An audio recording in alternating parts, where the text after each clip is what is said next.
morritas y morritos, bienvenidos sean a Platícame Esto, una chaqueta mental sobre ciencia, arte y todo lo que hay en medio. En el episodio que les presentamos el día de hoy, contamos de nuevo con un invitado, un gran amigo que nos acompañó en el episodio de la amistad. Ustedes ya lo conocen, ya lo han escuchado. Una vez más, por segunda ocasión, nos acompaña el Martín. ¿Qué tal? Muchas gracias. Un gusto estar aquí. Sí. Invitar a las personas a que nos sigan en redes sociales, que son Platícame Esta en Twitter, platícame.esta en Instagram, y pues también pueden buscar en YouTube como Platícame Esta, y no olviden dejar su like y suscribirse para más contenido que seguro no va a faltar. Ya dijo, esto no falta. Entonces, en el episodio de hoy, como leyeron en el título, les vamos a hablar sobre la maldad. Y bueno, primero lo vamos a definir. Es un concepto familiar para varios, pero difícil de definir y de estudiar. Según el Merriam-Webster Dictionary, puede definirse como moralmente reprobable. Yo me metí a la wiki, ya saben, y dice que la idea del mal se asocia con los accidentes naturales, pero lo que nos importa en este podcast va a ser los comportamientos humanos, que se consideran perjudiciales, destructivos o inmorales, y son fuente de sufrimiento moral o físico. Y ahora si nos vemos como a lo más formal, que es la RAE, como les dije, está como el lado de los accidentes naturales, pero lo relacionado con lo humano, la RAE lo define como algo sumamente malo que causa daño intencionalmente o como algo que corrompe las costumbres o el orden y estado habitual de las cosas. También como añadiendo un poco a las definiciones o a las acotaciones de qué abarca, Jeffrey Russell trata de definirlo como el punto que diferencia la tragedia de un acto premeditado, como lo mencionabas, y que esa premeditación, ese salirte de tu camino para provocar algo innecesario es lo que lo vuelve malvado. Sí, meterle el pie a alguien. Ajá. Ni ese toque de sadismo que también decíamos que hay quienes disfrutan, ¿no? De provocar ese tipo de situaciones en otros y eso lo vuelve todavía... es como dicen, el infierno es un pozo sin fondo. Siempre hay algo que puedes echarle encima para que sea peor. Y de forma general, en la psicología se hicieron varios estudios y lograron reunir 9 factores oscuros de la personalidad. Estos rasgos maximizan el interés individual conscientemente, o sea, lo que decíamos que es intencional, sin tener en cuenta la inutilidad o el daño que le puedan ejercer a otra persona o a los demás en comunidad. Y los factores oscuros son el egoísmo, el maquiavelismo, la desconexión moral, el narcisismo, el derecho psicológico, la psicopatía, el sadismo, el interés propio y el rencor. Y estos se van interrelacionando unos con otros, o sea, si lo ves como en un diagrama, puedes ver como estos diagramas de Venn, puedes ver cómo se van relacionando entre ellos, hay muchas intersecciones, es muy interesante, creo. Y al centro está el diablo. Sí, el centro eres tú. Es la idea de Lucifer, ¿no? Por eso existe un arquetipo de que es el más malo de los malos. El ente del mal. Así es. Eso es del lado de la psicología. Ahora, desde el lado de la ética, lo definen como una condición negativa atribuida al ser humano. Es decir, que indica la ausencia de principios morales, bondad, caridad o efecto natural por el entorno y los entes que figuran en él. Desde el lado de la sociología, actuar con maldad también implica contravenir deliberadamente, con intención, los códigos de conducta de un grupo social. Por ejemplo, Philip Zimbardo, en el 2007, dijo que los actos malvados de la gente son el resultado de la identidad colectiva. Va relacionado con el grupo, con qué se define como moral y que es socialmente aceptado. Entonces, si ser cruel es moralmente aceptado, te vuelves cruel tú también. Sí, es ciertamente una influencia, ¿no? Digo, también están tus principios morales y tú decides no serlo. Sí, la maldad es algo cultural. Todos en nuestras culturas tenemos actos malvados, ¿no? Castigos y un poco de psicopatía por aquí, un poco de sadismo por allá. Espolvoreado. Sí. O sea, es algo social, es algo humano. Y si les interesa saber más al respecto, les recomiendo que vean el experimento de la cárcel de Stanford de 1971. La verdad es que es un experimento muy mencionado. Ya está choteado, ¿no? Entre la comunidad millennial. Sí. Es algo que con lo que crecimos, ¿no? Es algo muy... Bueno, a mí me lo enseñan en la universidad, en todas las clases. Sí. No, eso lo vemos como desde la primaria, ¿no? ¿A qué primaria ibas? Bueno, yo nunca lo había escuchado. ¿No? No, o sea, lo escuché precisamente un poco haciendo investigación de esto. ¿Qué? Y lo referencian Por lo del libro de... Impactada quedó Daniela. Por lo de Ordinary Men, de cómo se supone que el hecho de que hagas dos roles diferentes y que del lado que somete a los prisioneros sean una cantidad inferior, los hace recurrir a técnicas más agresivas para mantener el orden, pero pues al final de cuentas es un poco ese dinamismo, ¿no? Ver cómo las personas están dispuestas a cosas por el rol que ejercen. Sí, por eso dice una identidad colectiva. Sí, es de la sociedad. Es de la Vas sociedad. replicando lo ¿Y cómo te identificas tú alrededor de esa gente? Sí, lo que ves que hacen los demás, ya, pues yo también lo voy a hacer y se va creciendo, ¿no? Esa bolita. Sí, yo también le meto el pie, yo también le escupo, lo que sea. Ah, él le escupió, pues yo le voy a preguntar la hora. Sí, yo voy a ser más malo, yo voy a ser mejor en esto, ¿no? Bueno, y del lado de la filosofía, ya para terminar de definirla, la naturaleza del mal depende de si la moralidad es absoluta, relativa o ilusoria. No nos vamos a meter en detalles porque no acabaríamos, pero tenemos al filósofo Sócrates, que él dice que en su teoría del intelectualismo moral identifica como el mal a la ignorancia. La maldad va entrando ahí poco a poco, mientras más sabes, más malo eres, al parecer. Y luego por el otro lado también es el que tú no sepas que estás haciendo el mal no te exime de lo que estás haciendo. Desde que es que yo no sabía que estaba mal matar gente, sí, pero como quiera lo mataste. Y bueno, estas son solo unas definiciones, obviamente el tema es súper extenso, pero tratamos de hacerlo lo más breve. Sí, pongan atención, o sea, estas definiciones se van a seguir repitiendo a lo largo del capítulo, pero es para que entiendan en general de qué estamos hablando cuando decimos maldad. Ñaca, ñaca. Ñaca, ñaca. Les voy a presentar la ponerología, que es el estudio del mal, viene del griego poneros, y el término fue acuñado por el psiquiatra polaco Andrzej Lobatewski. Él es un sobreviviente del Holocausto y se dedicó después a estudiar es el estudio interdisciplinario de las causas de periodos de injusticia social, como el Holocausto, en general el estudio del mal. Y interdisciplinario, como lo mencionamos, está la filosofía, psicología, ética y un montón de cosas. Y las injusticias sociales son 3, bueno, son 4, pero realmente son 3, miren. Ese cuando estaba leyendo me confundí mucho, pero ahí voy, les explico. De las injusticias sociales está la guerra de agresión, que es cualquier guerra que no sea en autodefensa. Actualmente estamos en una guerra, eso está muy bizarro para mí, que es la guerra de Ucrania y Rusia en este momento. Pensé que la del narco en México. Ah, también. Digo, La de Afganistán. ¿Para qué te vas tan lejos? Sí, todos así de que enlistando las guerras. Sí. Bueno, pues sí, estamos en las guerras de agresión. Luego están los estados policiales, que es cuando el gobierno mantiene un control estricto sobre la sociedad a través de la supresión de las libertades civiles. China. Sí, porque es mediante la policía secreta y mecanismos de vigilancia. Censura. La censura, pues aquí también hay censura, o sea, si hay una balacera, nosotros no nos entre comillas, ¿no? No nos los enteramos. periodistas básicamente los tienen contra la pared. Amordazados, ¿no? Sí, pero para eso está el Facebook. Sí, Matamoros, zona de peligro. Bueno, cierto. Sí, y luego está, ahí en el artículo que estaba leyendo lo divide en 2 y pone limpieza étnica y luego separa genocidio. Pero realmente la limpieza étnica solo es una forma bonita de decirle al genocidio, Sí, es lo mismo. Creo que no hay forma bonita de decir eso, pero... Bueno, sí, o sea, una forma Pero tú más eres muy mala. Sí, yo soy malvada. Eres como Teresa.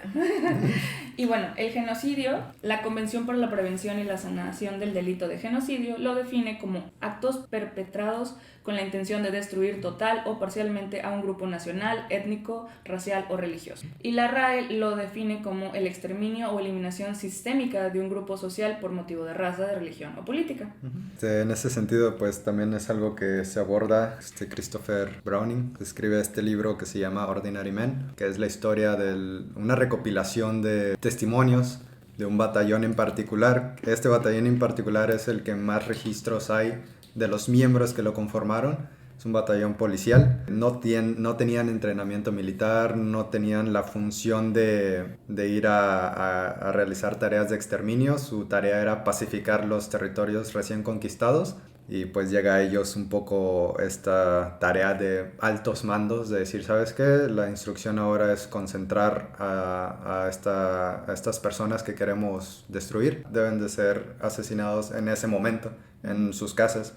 Y todos los que sí entren en la descripción los tienen que juntar aquí para después mandarlos por tren hacia otra ciudad. Y te describen un poco cómo es que va tomando forma pues lo que ellos le llamaban la solución final, ¿no? pero si alguna vez necesitaban una duda de que el raciocinio no es como que la única guía que podemos tener para la moralidad, viene a razón de este tipo de cuestiones, ¿no? Donde las personas se sentaron a pensarlo y llegaron a la conclusión de que esa era la mejor manera. Entonces estas personas se enfrentan un poco a ese duelo de tener que elegir. De hecho, cuando les da la instrucción, el mismo capitán del batallón les da la opción: quien sea que no se sienta dispuesto a hacerlo puede dar un paso al frente, y lo eximo de la tarea de ir a buscar a estas personas y asesinarlas. Y lo curioso fue que como 10 personas lo hicieron de un batallón de 100. Solamente 10 personas entraban en razón, y después trataban de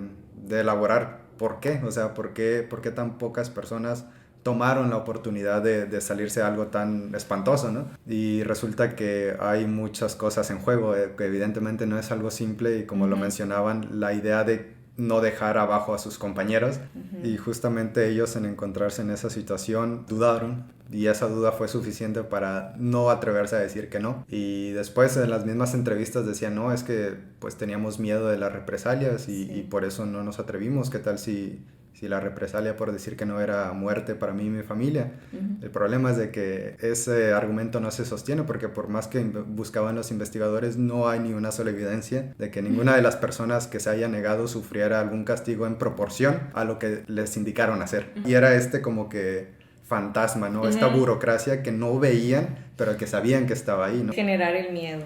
Y estaban completamente convencidos de que iba a haber como una represalia, cuando en realidad nunca la hubo. Pues es que si te están pidiendo hacer algo así de atroz, las consecuencias tienen que ser así de atroces. A veces toda nuestra vida se condensa en un momento donde tienes que estar preparado para decir que no, y pocos hombres que llegaron a ese punto tenían el no listo en sus bocas para decirlo en ese momento, cuando se les abrió la puerta de elegir. Aparte, pues tú no sabes, ¿no? O sea, estamos en esta burbujita y eso fue muy lejano todavía, pero estas personas pues tienen la responsabilidad de una familia, no sé, si depende, ¿no? Están casados y no todos tienen esta oportunidad de decir que no, porque ahí es perder un empleo, pierdes tu rango, entonces, y no todos estamos bien acomodados, ¿no? Para atrevernos a decir que no hacer algo. Justamente fue uno de los factores que más influyeron, porque dentro de los mandos, aquellos que decían: yo tengo algo a qué volver después de todo esto, y se deslindaron. Claro. Pero había gente que era ambiciosa y que quería crecer en esas filas, en ese nuevo orden.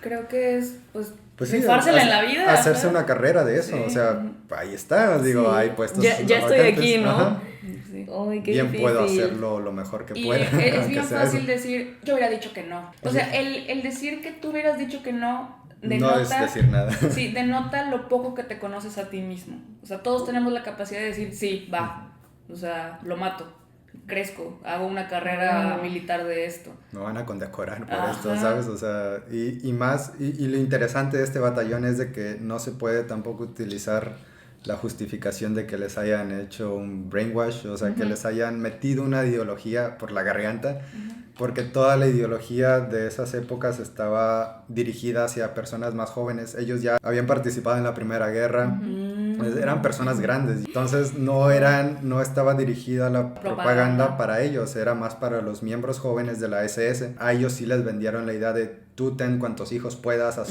la familia más grande que puedas. ¿Quieres otra familia? Tenla. Sí. Vas a tener todas las posibilidades de darles una buena vida. Sí, porque eres la raza perfecta. Exactamente, y estas personas venían de un historial de ideologías antes de la nazis, conocieron algo antes de eso, entonces tenían con qué comparar. Entonces tampoco es válido decir: es que los engañaron, ¿no? O sea, ellos estaban conscientes de que las cosas no eran así. Y tomaron una decisión consciente.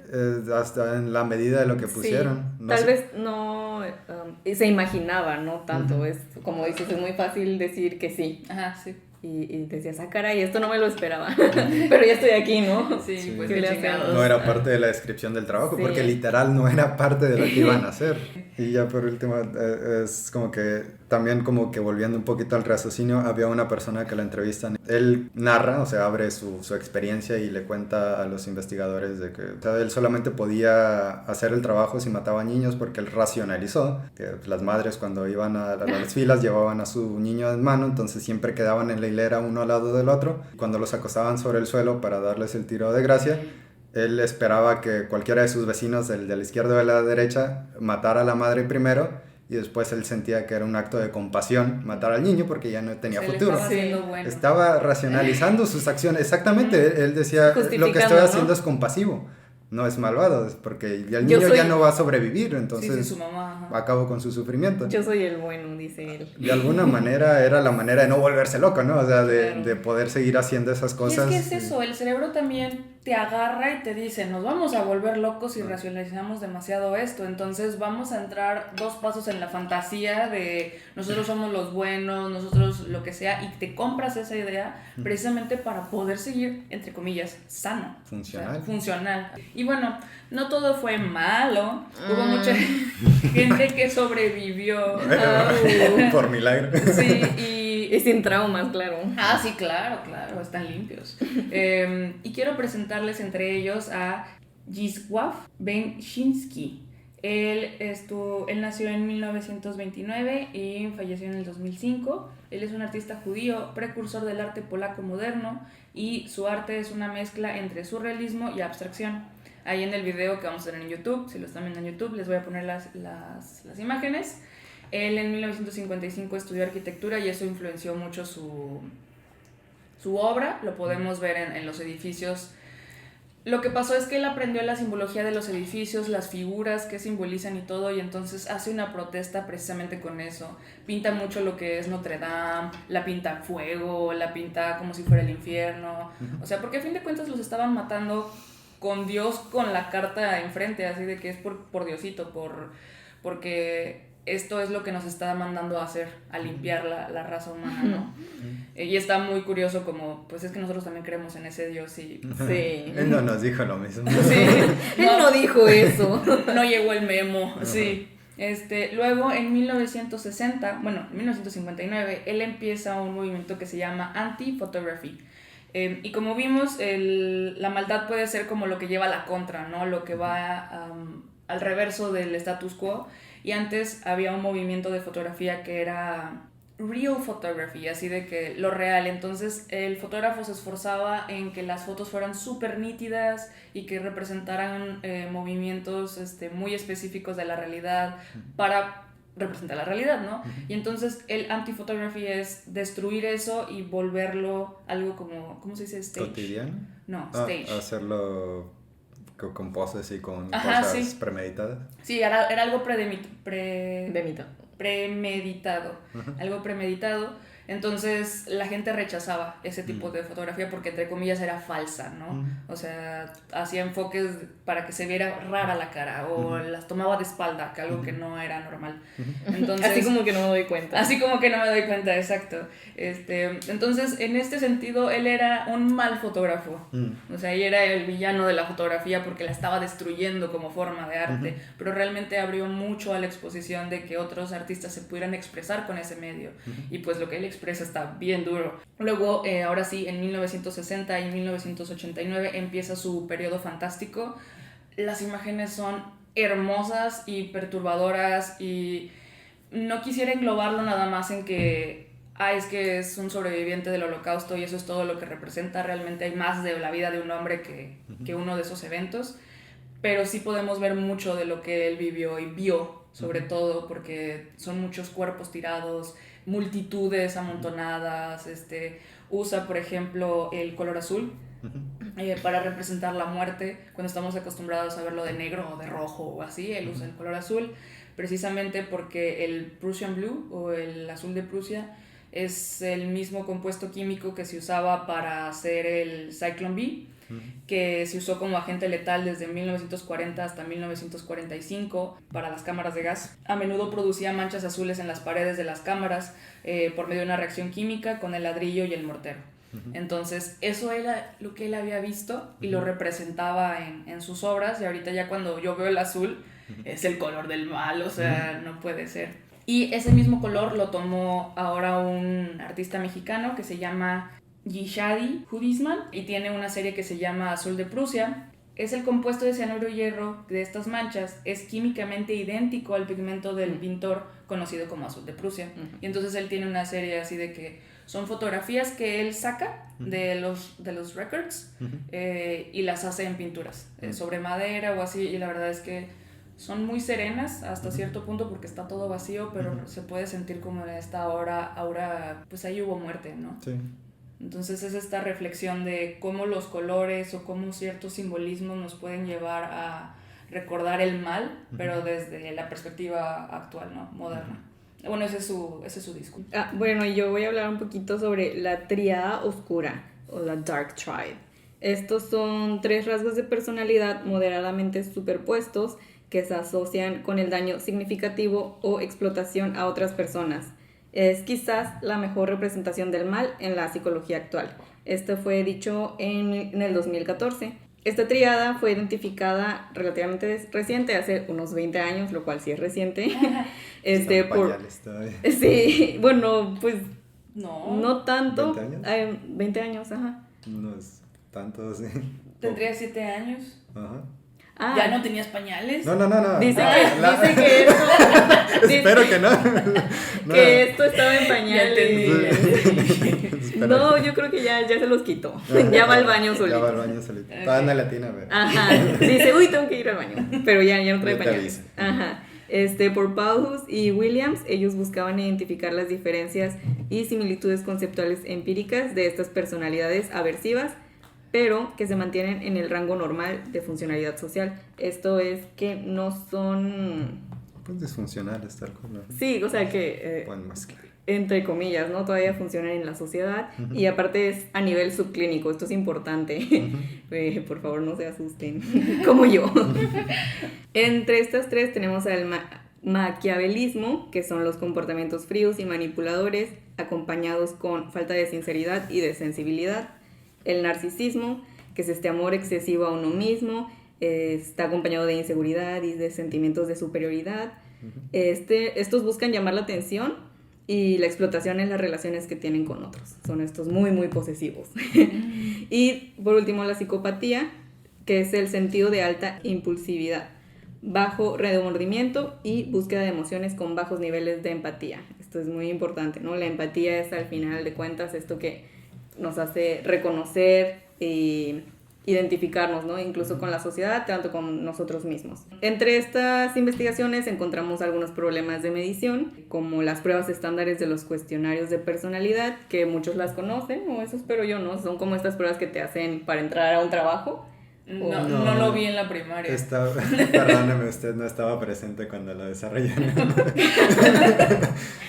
Bueno, pero estos cuestionarios tal vez son ilegales, probablemente sí, y también han estado perdiendo su validez. También son cuestionarios muy antiguos, por ejemplo, de los más utilizados para medir la tríada oscura, voy a mencionar solamente a 3.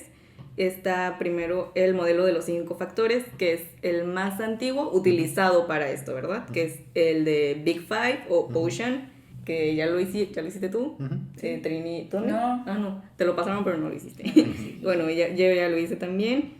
Cubre las 5 amplias dimensiones de la personalidad, que son extraversión, amabilidad, conciencia, neuroticismo, apertura a la experiencia, y todas estas asociaciones negativas conscientes de amabilidad y conciencia se relacionan con la tríada oscura. Como correlaciones negativas en el narcisismo tenemos a la simpatía. En la psicopatía tenemos también a la simpatía y a la conciencia, y en el maquiavelismo, nuevamente, nuestra favorita, la simpatía y también la conciencia. En cuanto a las correlaciones positivas, encontramos en el narcisismo la extraversión, la apertura a la experiencia y psicopatía. Se repiten, por eso digo que se van interconectando. Sí. Se empalman. Y en psicopatía encontramos al maquiavelismo, y en el maquiavelismo encontramos al neuroticismo y psicopatía. Y otro test es el Big Six, que es como el Big Five, pero este es del 2004 y también se conoce como el modelo Hexagon, en donde son las mismas etiquetas, solamente se le agrega el de honestidad y humildad. ¿No lo hice tú, Martín? ¿Lo has hecho? No, bueno, nadie lo ha hecho porque es muy nuevo. Está en pañales, dice Martín. Sus contrastes con el comportamiento antisocial lo hace una prueba más relevante con la tríada oscura. Esto también es porque pues, es más moderno y son pues estas pruebas que se han utilizado. Y por último está la tríada oscura corta o Short Dark Triad. De esta es del 2014 y realmente es muy cortita. Esta sí la hicieron todos. Menos de 10 minutos, la verdad. Y es una breve medida de representación de la tríada oscura, proporcionando medidas eficientes y confiables, válidas de la tríada oscura de personalidades. También participó Paul Hus en hacerla. No lo leí, pero ahí estaba el artículo de investigación. Y estas 3 personalidades se relacionan positivamente en muchas cosas. Tengo ahí toda una tabla que espero compartirla ahí en el video. Ahí va a estar en el video. Pero la más común es el desagrado. Al final de cuentas, estas personas, ya sean narcisistas, maquiavélicas o psicópatas, son desagradables. O pensé que eran sensibles a cosas que les provocaran desagrado. No. O sea, es su presencia. Su ajá, sí, su vibra. Sí. Su vibra es así sucia, ¿no? Como, bad vibes only. Ajá, como cochinita. Y sí, es como de, ay, no. O sea, estas personas que tienen las 3. Pues, o sea, las 3. Pero está curioso. Bueno, según tenía entendido que a veces este tipo de personalidades resultaban muy atractivas, al menos cuando se representan del lado masculino hacia el femenino, porque te dan la impresión de que son personas competentes, porque tienen esta seguridad. Es que tú eres hombre. Pero no lo digo porque yo lo vea, sino porque hay también estudios que me gustaría referenciar, donde las mujeres eligen a los hombres por competencia, pero cuando un hombre solo lo aparenta, pues a veces te toma un tiempo descubrir esa apariencia y después te das cuenta que es desagradable. Sí, es que lo que está diciendo en él es cuando tienen los 3. Ajá, sí. Sí, pero por ejemplo, alguien que solo es narcisista sí puede llegar a ser muy competente. Charming. Ajá. Sí, pero igual eso es el periodo en el que lo conoces y ya así de que amiga date cuenta o amigo o lo que sea y se vuelve alguien desagradable. Sí, como they are being mean. Sí, you're being mean. Pues simple y sencillamente por la falta de su empatía.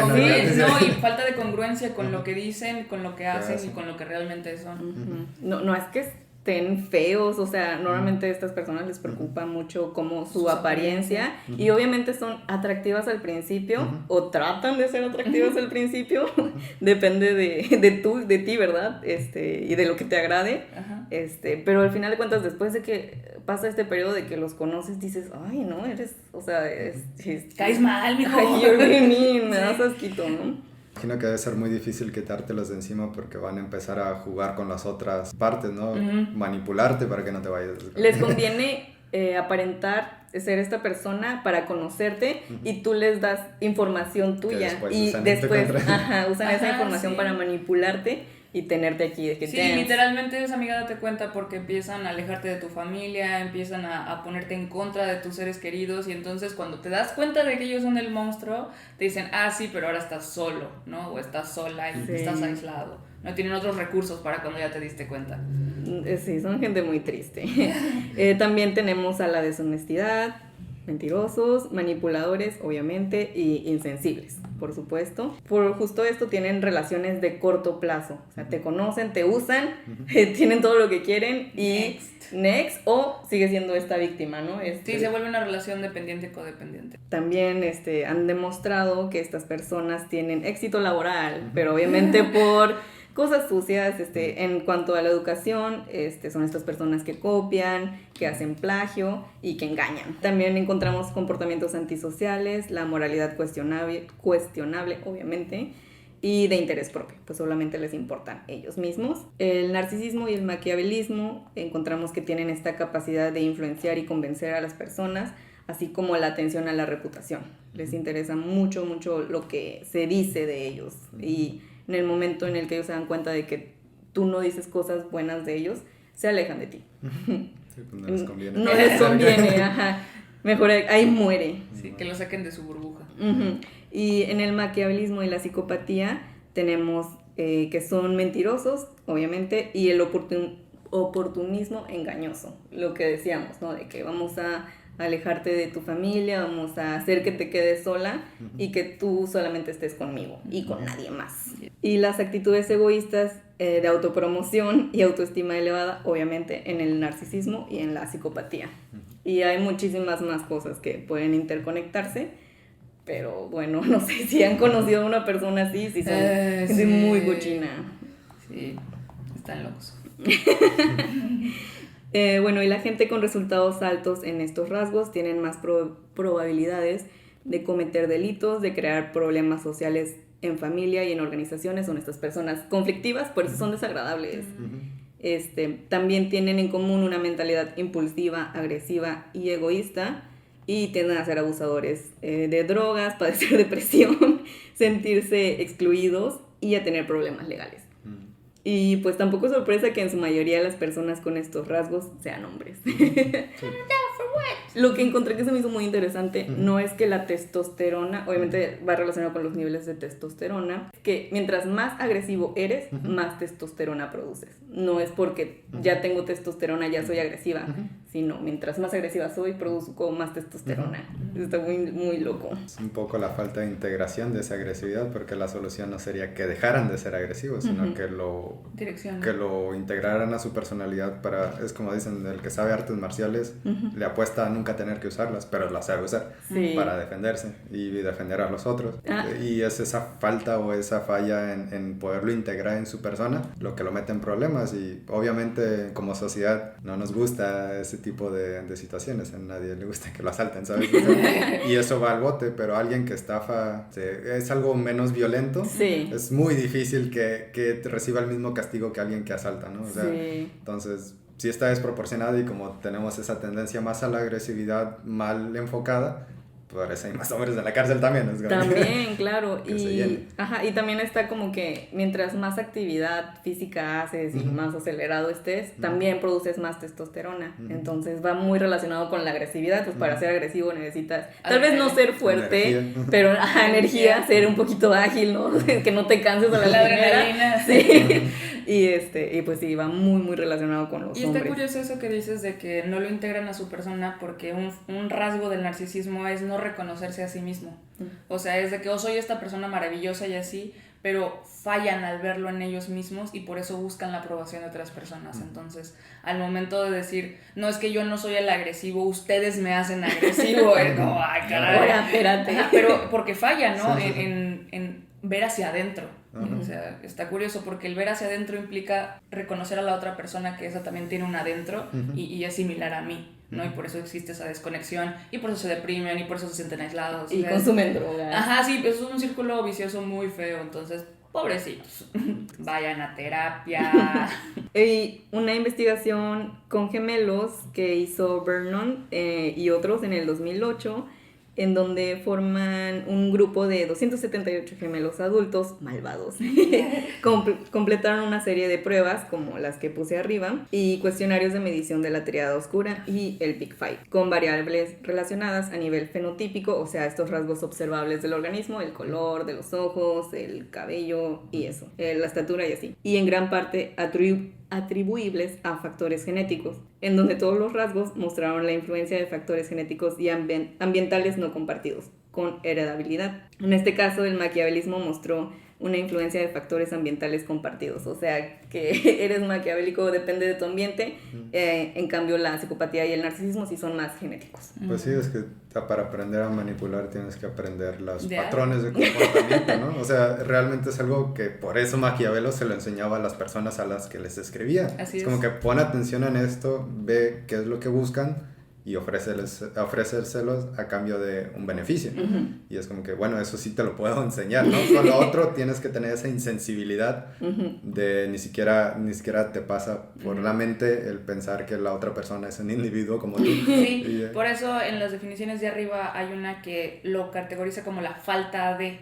O sea, los psicópatas y los narcisistas les falta algo. Y los otros, el maquiavelismo aprendió algo. Sí, son muy observadores. ¡Auch! ¿Quién me pisó?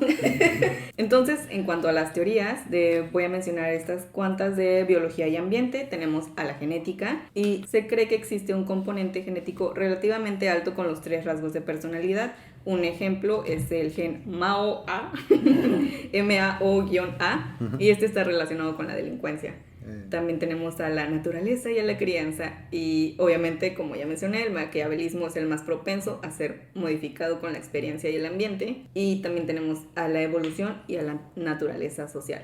Esta es una estrategia rápida de vida. Al estilo de vida y el apareamiento a corto plazo dejan los frutos en los hijos que llegan a tener, y la historia simplemente tiende a repetirse. O sea, Sí. mi papá o no sé, mi tío fue un narcisista, entonces yo también lo soy porque estoy replicando también esos comportamientos de patrón y porque la excusa, ¿no? La típica de que es que está en mis genes. Sí.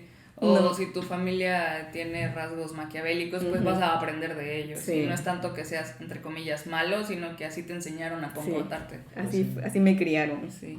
Así Pero me eso- hizo Dios. Pero esos son excusas, porque a fin de cuentas tú puedes autorregularte y evaluarte interactuando con otras personas afuera de tu círculo. Cuando sales a la sociedad te autorregula. Te porque- reprende, te dice, Sí. no, eso no va, ¿sabes? No se vale y te excluyen y esa exclusión te causa dolor y una de dos, o entiendes que te excluyen porque te estás equivocando o agarras resentimiento y dicen, pues más lo voy a hacer porque se lo Y merece. el rencor Como es... megamente cuando nos excluyen en la escuela. The school. Sí, y el rencor es uno de los factores oscuros que mencionamos arriba. Ujú. Y por ejemplo, aquí tengo a Simon Baron Cohen, que es el primo de Borat, El primo de Borat. de Sasha. Sasha Sasha Baron. Baron Cohen. Ah, neta. Sí. ¿Quién es ese Son güey? unos genios, Borat. No me veas así. Sí, es el comediante, ¿no? ¿El qué? Que es un comediante. Bueno, él escribe Signs of Evil del 2011 y él lo que se pregunta, que me gustó porque va mucho con lo que tú estabas hablando, Martín, de que cómo es posible tratar a una persona como un simple objeto, que es lo que hace mucho el genocidio, de señalar, deshumanizar, y explica cómo el concepto del mal o maldad es inútil y poco científico. Entonces él propone mejor estudiar la empatía, ya que esta puede ser medida y estudiada, siendo de ayuda científica. Y bueno, eso estaría interesante porque también la empatía puede ser una fuente de maldad. Hay arquetipos de eso, ¿no? De cómo si lo llevas al extremo entras como en un vicio, como está este arquetipo de la madre devoradora, que es la que consume a sus hijos, ¿no? No permite que se vayan de ella y que sean independientes, porque pues es en un exceso de empatía de no quiero que nada malo te pase y lo sobreprotege al punto de que lo vuelve inútil. Sí, porque no conoce, ¿no? Es lo que compartiste. Sí, Entonces, y como Saturno devorando a su hijo. Desde yo te necesito que seas empático conmigo porque mis necesidades y así va de la mano del narcisismo, ¿no? Sí, está muy interesante. Entonces están estos dos tipos de empatía, que es la cognitiva y la afectiva. La cognitiva trata de la habilidad de reconocer las emociones y la afectiva va de este impulso para responder con una emoción apropiada. Ay, que sepan que la empatía es algo que se puede practicar. O sea, todos dicen de que no, es que viene de ti, eres empático o no, pero realmente es como un músculo. Bueno, yo no sé. Bueno, o sea, eso es lo que yo he aprendido, que puedes ejercitar la empatía. Pero porque tú eres psicópata. No le digas eso a la Lo gente. vamos a quitar. Pues Ya nos ventaneaste. ahora Martín lo sabe. lo quitamos. Bueno, Caray. aquí se argumenta como una baja empatía una baja empatía afectiva es un factor necesario para explicar la crueldad humana. Por ejemplo, conforme a los factores biológicos, tenemos aquí a los factores sociales, que son la obediencia a la autoridad, el de seguir órdenes, como el caso que compartieron, The Ordinary Man. y la ideología, la creencia de que se está haciendo lo correcto. Por ejemplo, en algunas religiones, para ellos está bien, pues, maltratar a sus esposas, o tener más de 2 esposas, o casar a los niños, y pues para otras personas no lo es. Y también las relaciones en grupo o extragrupales, en caso de deshumanizar a las personas. Y Baron Cohen trabaja mucho con el autismo, entonces él relaciona el autismo y la psicopatía, una falta de empatía cognitiva está relacionada con el autismo. Los autistas no responden bien A los a las estímulos. emociones.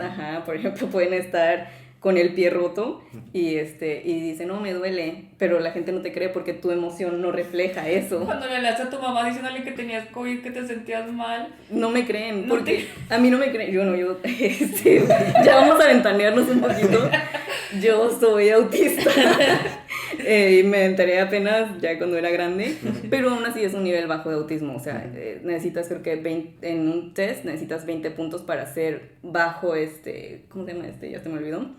eso explica muchas cosas, ¿no? De que, porque me molestan los ruidos, porque prefiero estar con los animales, y el por qué no respondo a las emociones, y el por qué me dicen que soy muy fría y que no sé qué tanto. Resulta que, oh sorpresa, soy autista. Y yo lloro y Daniela me hace así con un escoba. Sí, Porque hace mucho ruido. Me pega con la escoba. Me pongo mis audífonos. Y en cambio la psicopatía le falta la empatía afectiva.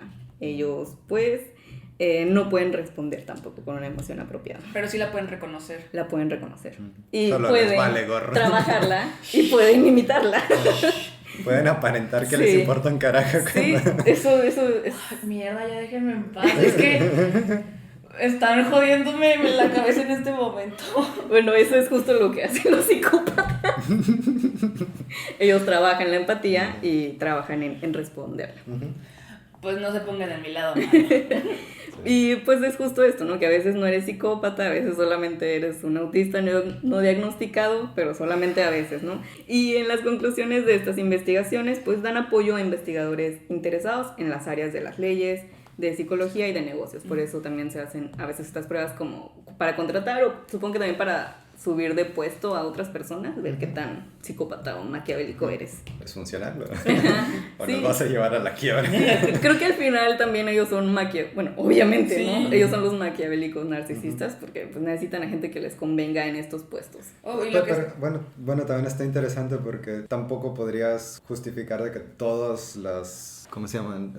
Exploraciones económicas sean basadas en Sí. en estos modelos porque serían insostenibles a través del tiempo, porque por Sí. definición ya dijimos que este tipo de cosas, se cae el telón y ves lo que hay detrás, pues genera este desagrado de...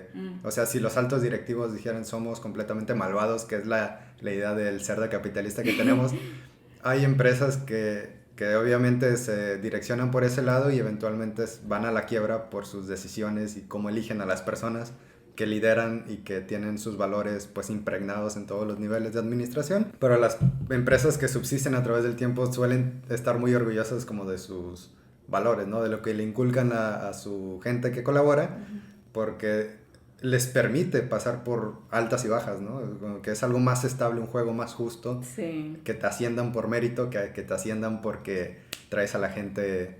Al puro pedo, la traes cortita o maltratada. maltratada o si alguien no te funciona lo descartas y buscas a alguien más estando completamente sin empatía de su situación o el tiempo que lleva colaborando para ti o lo que ha hecho en su momento y eso Sí. no funciona, ¿no? O sea, a final de cuentas cae, colapsa. Ah, y les iba a decir también que sean conscientes de que la gente tenemos un promedio normal de maquiavelismo, Sí, narcisismo y psicopatía. Y de dentro autismo. Y de autismo, sí, dentro Sí, de sí. nosotros, Es ¿no? Asperger. Eso, sí. Pues evidentemente es como si no existiera un nivel base, pues no existiría su contraparte y es otra vez esta insistencia de que para que haya bondad tiene que haber la posibilidad de la maldad, ¿no? Entonces, Sí, evidentemente tenemos esa capacidad.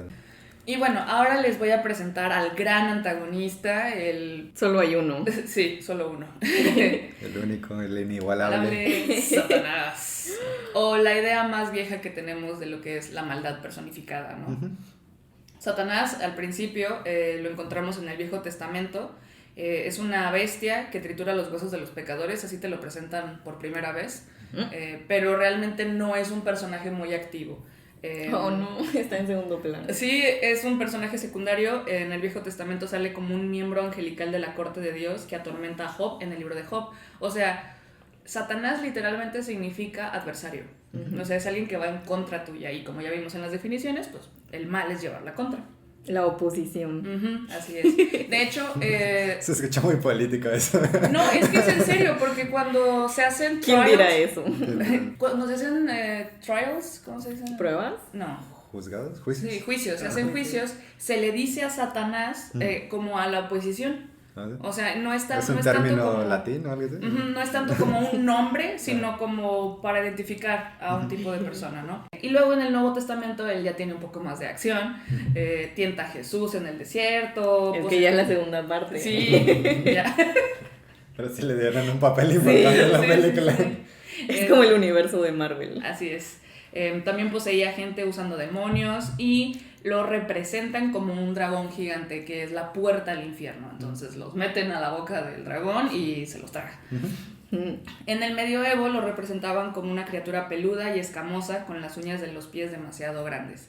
Michael Packer, en 1435 a 1498, pinta a San Agustín y el diablo que está representado ahí tiene una cara en sus pompis. ¿Se los enseñé? Sí, porque se supone... Cuando se sienta se aplasta. No, porque se supone que tienes que besar el trasero del diablo cuando haces un pacto con él. O sea, por de ahí viene el kiss ass. O sea, para que te hagan un favor, tienes que besar trasero. Vamos a besar el trasero al diablo. Ajá, así es. Vamos a chuparnos. Que me está chamaqueando. Que nada de esto es real. No. Bueno, eso se era en el medioevo, pero luego ya en el Renacimiento empieza a tomar una forma más humana, con pezuñas hendidas y cuernos rosados. ¿Qué fue eso, Martín? Te poseyó. Empieza a tomar una forma más humana, con pezuñas hendidas y los cuernos rizados, y este está inspirado en el dios Pan, el fauno, que es el dios griego de la naturaleza salvaje. El panadero con el pan. Sí. Por eso el comer pancito es del diablo. El pancito es del diablo, sí. Y como dato curioso, se dice que el dios Pan era especialmente irascible cuando se le molestaba durante sus siestas. Pues quién no. Exacto. Los habitantes de Arcadia tenían la creencia de que cuando una persona dormía la siesta no se le debía despertar bajo ningún motivo, ya que de esa forma se interrumpía el sueño del dios Pan. No. Y venía Satanás a jalarte las patas. Pues sí, qué inmensos. Bueno, y luego tenemos el otro personaje que personifica el mal, valga la redundancia, que es Lucifer, que es el ángel caído. Es un ángel que va contra el orden establecido y lo presenta por primera vez John Milton en su novela Paradise Lost, de 1667, y ahí es donde viene la frase: prefiero gobernar en el infierno que servir en el cielo. Uy, Arrogancia. es que es más divertido, ¿no? Claro. Es ¿cómo se llama? La cumbre de la arrogancia, ¿no? Es Sí. fuck you. Sí. De ello, ¿para qué quiero eso? Sí, y esto le da pie a los románticos en los 1800 de representar a Lucifer como un héroe que va por la verdad, el que tiene un final trágico. O sea, es una persona que se atrevió a ir contra el orden establecido, sea cual sea, y fue desterrado de ese orden, pero es un héroe a fin de cuentas. Y al final pone otro tipo de orden, ¿no? Ajá, sí. Otra manera de interpretarlo es el espíritu del intelecto, ¿no? Que se enamora de sus creaciones y decide que prescinde de lo desconocido, ¿no? Es como deshacerse del espíritu, ¿no? Es como un que punk. mi intelecto me basta y me sobra, hay que deshacernos del altísimo. Sí. Y es como que no te necesito. No me necesitas. Ese tipo de comportamiento no te conducen a otro lugar más que a las profundidades más recónditas del infierno, ¿no? Tu infierno particular si quieres, Sí. pero si suficientes personas hacen lo mismo al mismo tiempo. Sí, porque recuerden que Lucifer no se va solo. O sea, hay muchos ángeles que dicen: oye, no manches, tienes razón, sí es cierto, y se convierten en demonios para seguirlo. Y es de lo que hablábamos al principio en las definiciones, de que es una identidad colectiva. Es decir, yo estoy de acuerdo con este otro orden o caos. De una u otra manera es la concepción de poder verse a sí mismos como jueces supremos. Es decir, y es lo que hablábamos al principio, ¿no? Es esta cuestión de la moral. No es un tema fácil, ¿no? ¿Qué pasa cuando prescindes de Dios? Que de hecho fue lo que se produjo también a raíz de esta proclamación de que Dios ha muerto. Es como que está bien, nosotros podemos generar nuestros propios valores. Al romper con eso, ellos se convirtieron en lo más alto, entonces pudieron, según sus propias definiciones, encasillar lo que está bien, lo que está mal y actuar acorde. Como dicen, al infierno se llega un paso a la vez, ¿no? Cada vez que eres incapaz de decir no, te estás volviendo cómplice. Es no creer que tú puedes como... ser capaz de ser. Sí. de juzgar todo como juez supremo, ¿no? Y que, insisto, es esa idea de tú te pones por encima de todo y por lo tanto tienes la capacidad de discernir bien del mal, que es esta idea arquetípica del fruto prohibido. Ok, sí, nos volvemos como dioses en ese aspecto, pero lo que obtenemos a cambio es que se vuelve una elección, que nosotros ya no tenemos la inconsciencia de un animal. El libre albedrío. Podemos ejercer una voluntad y materializar las cosas según los designios que podamos elegir, ¿no? Y está también esta imagen muy famosa de que, como Kronk, de que aquí tiene al diablito y aquí al angelito, y entonces está en ti decidir, y a veces estás haciendo algo que puede verse malo, como el tirar el candelabro para aplastar a Isma. Y luego de que no, tiene un punto. Sí, o sea, y es eso, es el diálogo, ¿no? De que, o sea, tal vez estás haciendo un acto malo, pero es por el bien de otras personas. Es Crimen y Castigo. Crimen y Castigo es Raskolnikov intentando matar a la viejita que tiene el futuro de muchas personas en sus manos y está jugando con eso y decirle, si la asesino, le estoy haciendo un bien a la humanidad. Porque él considera, lo racionaliza y dice, ¿sabes qué? Todo se vale, ¿no? Si Dios está muerto, todo se vale. Bueno, si tú ya te portaste mal, yo puedo impartir justicia. El convertirte en un monstruo más grande para comerte al monstruo chiquito. Sí, el problema es de que el tiro le sale por la culata porque se da ¿Qué? cuenta de que al hacer eso él empieza como a enfermarse, ¿no? Porque se sale con la suya en el crimen, pero ¿hasta qué punto? Porque él está consciente de lo que hizo, constantemente está evaluando que ya no ve el mundo de la misma manera, ¿no? Transgredió y ahora su mundo completo es un infierno, está constantemente en persecución de su propia conciencia. Sí. Entonces no puedes escapar de eso, está dentro de ti. Entonces que su vida se vuelve como la manera de generar una penitencia contra el error que cometió. Pero esta idea, por ejemplo, de Kronk que dices, es también reconocer que tenemos mal dentro de nosotros y hacer esa valoración, ¿no? De, ok, es por el bien común el hacer el mal, ok, porque recordemos que hacer el mal es llevar la contra. Sí, ser punk. Ser punk, ajá. Y aquí les traigo esta imagen de El ángel caído de Alexander Cabanel, de 1847. Vaya. Yo conozco otra versión, pero la expresión facial es la misma, ¿no? Sí. Es como alguien haciendo Un berrinche. cólera. Ajá, está llorando de furia, no de tristeza. Sí, y es muy humano en ese aspecto. O sea, es algo que todos hemos llegado a experimentar en una frustración y en que se sale de proporción, ¿no? O sea, sí, y hay más otras manifestaciones de la maldad. Por eso está Satanás, Lucifer, y tenemos a Mefistófeles. Sí, hay muchas otras, ¿no? Sí, y bueno, Mefistófeles, para los que no lo conocen, es el trickster, como Loki. Hace tratos con los humanos desprevenidos. Él aparece en las obras de Goethe.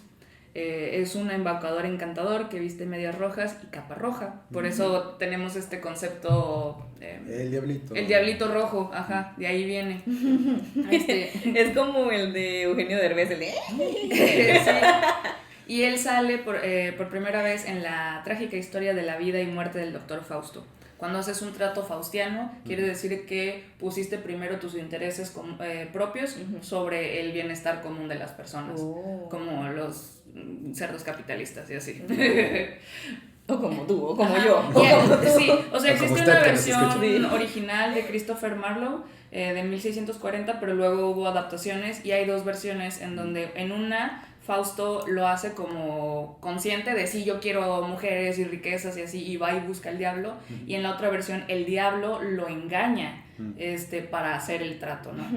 Es como la parte pesimista de reconocer que la vida es sufrimiento. Es como que, ok, si va a ser sufrimiento, bien podrías inclinarte al hedonismo, ¿no? Sacarle provecho en cuanto puedas, cuando puedas, de quien puedas, sin importarte nada. Y es la justificación de que no hay nada que sea divino o valioso, intrínseco en la vida humana.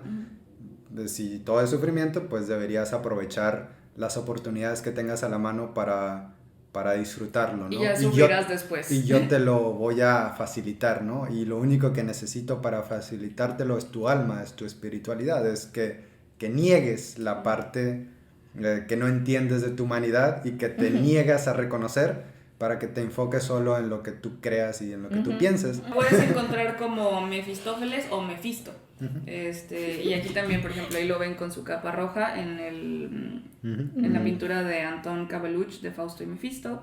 Aquí esta es una imagen de las obras de teatro y así se personificaba.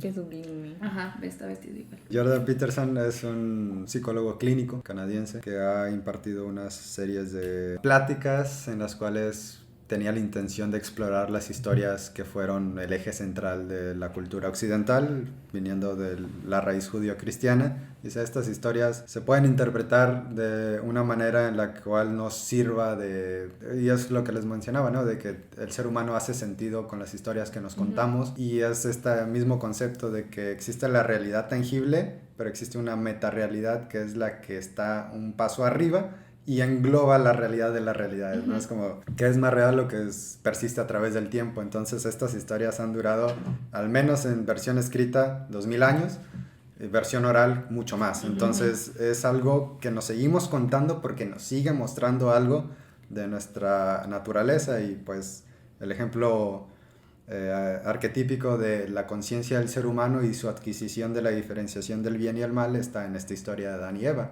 Cómo pasamos de ser estas criaturas hechas por la mano de Dios, que tiene toda esta connotación de que éramos un ser unido y después nos separamos en dos géneros o dos sexos. Dos sexos. Y después de eso hacemos la transgresión de obtener la conciencia, ¿no? Que nos permite diferenciar qué es bueno y qué es malo, y lo que obtenemos de manera secundaria, que pues, evidentemente no era algo que hubiéramos deseado, si no lo hubiéramos elegido, era esta capacidad de reconocer nuestra vulnerabilidad, ¿no? Y es también otra referencia que hacía al principio de la diferencia entre la tragedia y la maldad. Cuando te das cuenta de que no solamente te das cuenta de que vas a morir, sino que se te puede hacer daño de manera sutil y persistente. Te das cuenta de tus debilidades y eso te abre la puerta a transponerlas a otra persona. Y si yo sé que me duele, yo sé que te duele. Y no solamente físico, o sea, no solamente de un pellizco te va a hacer sentir mal, un golpe te va a hacer sentir mal, una traición. Yo sé cómo puedo... Ay, no. Yo sé cómo puedo apuñalar.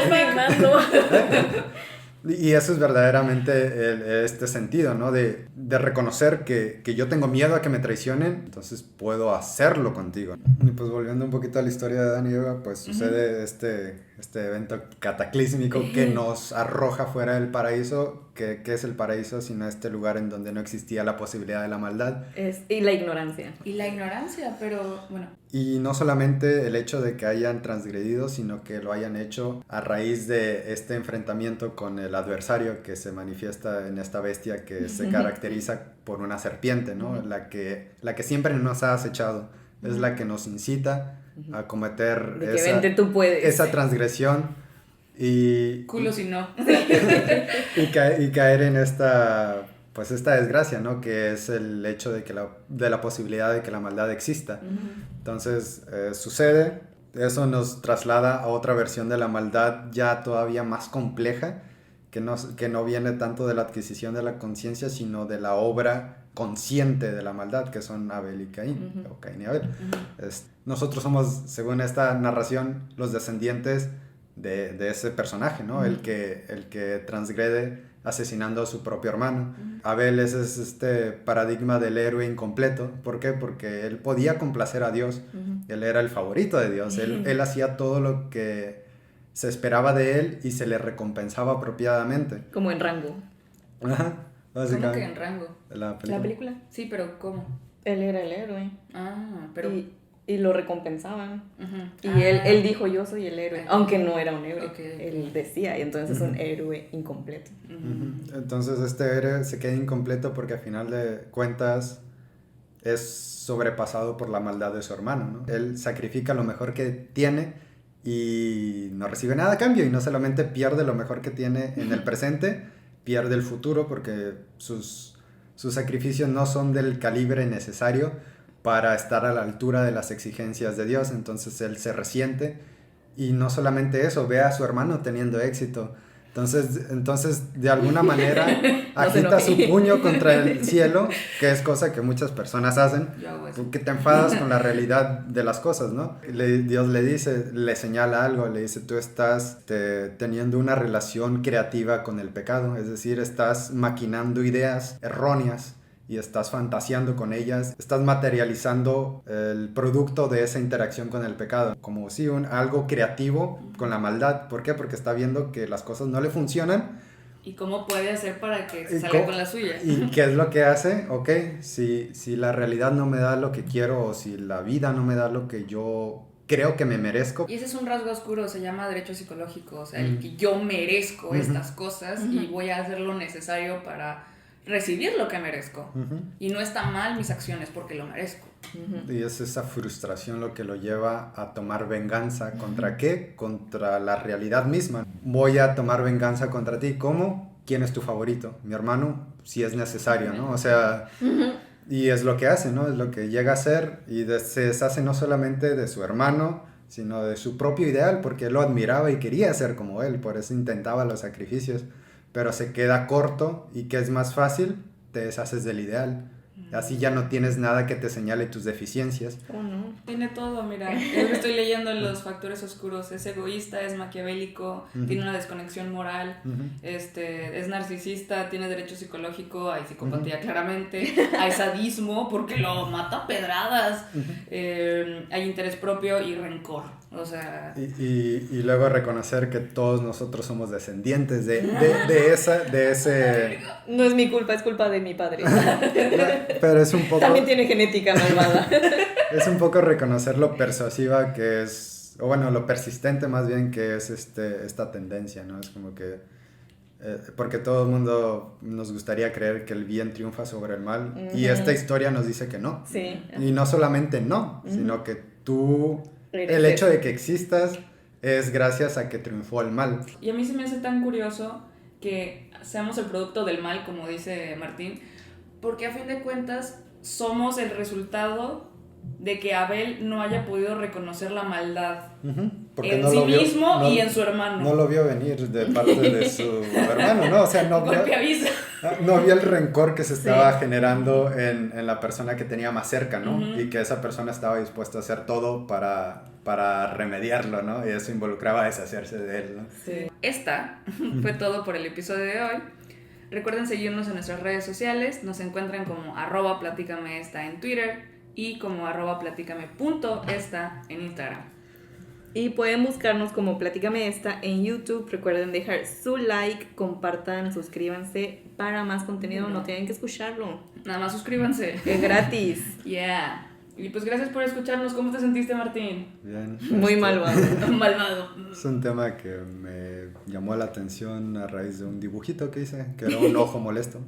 Okay. Era como que el reconocimiento de una mirada te puede decir mucho de una persona y sus intenciones, ¿no? Entonces, quien sea que sea ajeno a lo que puede ser las ganas de provocar un daño, puede ver una mirada y no entender en el peligro en el que se encuentra. Es que es autista. Eso fue injustificado. Eso no. Fuera de lugar. Tarjeta amarilla. Y pues eso creo que me pareció como interesante, ¿no? Como que qué tan desapegados estamos de la noción de la maldad y el reconocer que no vas a encontrar una persona que esté libre de ellos. Algo que pasó en el primer episodio, creo, o en el segundo, fue que yo decía que es que todos somos malos y Trini, no es cierto, somos buenos. Y ahora es como que me habla de que, es cierto, es verdad. Sí, He visto la luz. razón. sí, él lo sabía. Todo. Sí, o sea, cuando estaba investigando para este episodio, les voy a ser bien sincera, yo me agüité un chorro. Cada vez que abría un documento nuevo era así como, no, por favor. Y yo de, upsi. Sí, no, nada, corrección, nada bien. Porque yo acepto que todos somos malos. Sí, y yo sé que todos somos malos, yo creo que lo sé porque yo he llegado a ser muy mala con la gente. O sea, bulleaba gente. Tú eres bullying. Sí, yo soy perversa en ese aspecto, pero precisamente porque he estado ahí, puedo gobernar esa parte mía ahorita. Claro. Si quiero, si no quiero, aguas. Depende de las circunstancias. Sí. Bueno, muchas gracias por escucharnos. Recuerden que hay que ser malvados, pero de los buena onda. Hay que reconocer el mal. Y los esperamos en el siguiente episodio para seguirles platicando. ¡Esta!